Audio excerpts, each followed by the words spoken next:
Unit 3, Higher Degree Polynomials, Lesson 3, Solving Higher Degree Polynomials.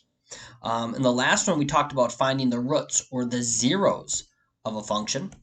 So now we're going to solve. So instead of saying what value would, and again, this is cubic, right? It's the third power here, so there should be 3 answers. Instead of saying what value will make this equal to 0, I want to know what value should I stick in here so it equals 3, right?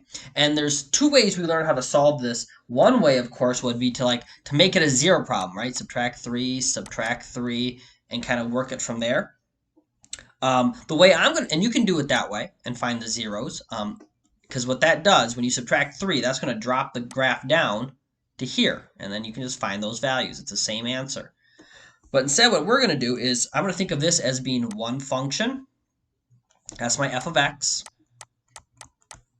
equals x cubed minus 3x plus 5. So I'm going to put that in the Desmos. And then I'm going to do a g of x function of 3, right? That'll make a horizontal line at 3. Oh, I moved this a little bit. There we go. And I can look at those 3 intersections. What values of x would make this function equal to the 3 line? Boom, boom, boom. And again, since it's cubic, 3, we have 3 answers.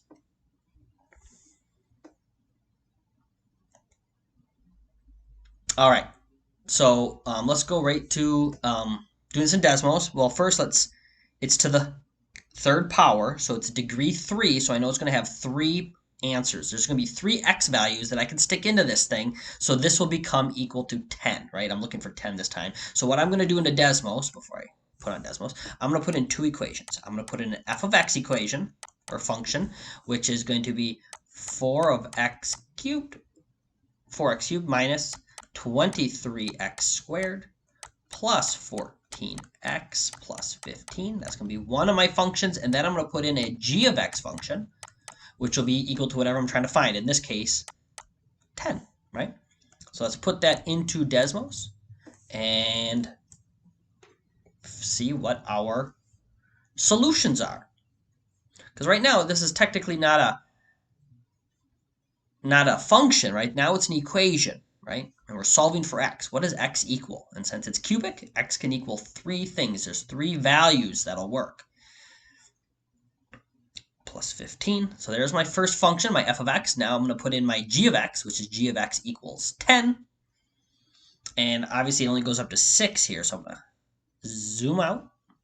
There is the 3 inner spots where it will hit. So where does it hit? It hits there. It hits there, and it hits there. So my answers are negative 0.25, 0, negative 0.25, 10, I'm sorry, 1, and 5. So those are the 1, negative 0.25, 1, and 5. Are the 3 values I could stick in here and solve it, and it would make this thing equal 10. All right. So again, I'm going to put in this. I'm not going to rewrite this whole thing, but I'm going to put in that function as my f of x, and I'm going to put in negative 25 as my g of x inside this. And I'm going to speed it up here so we don't need to kind of slowly watch me type all this in. And zoom out so I can see negative 25. There it is.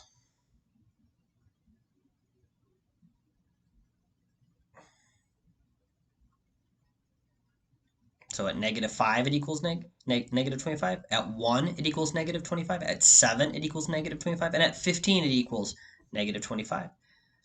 So those are my solutions.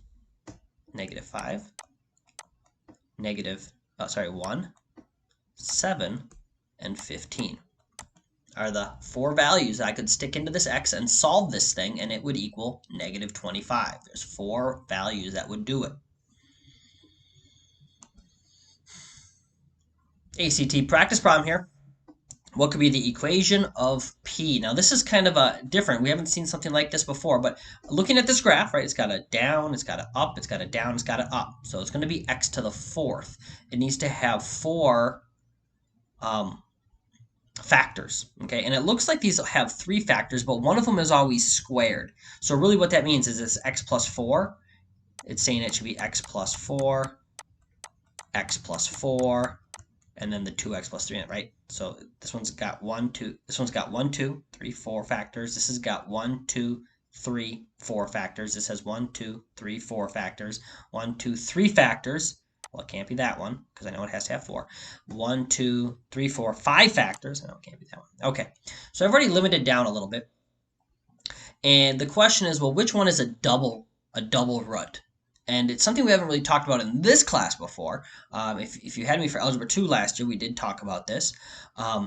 So I see there's negative 4 makes it 0. And again, so that'd be an x plus 4. That would be that factor, right?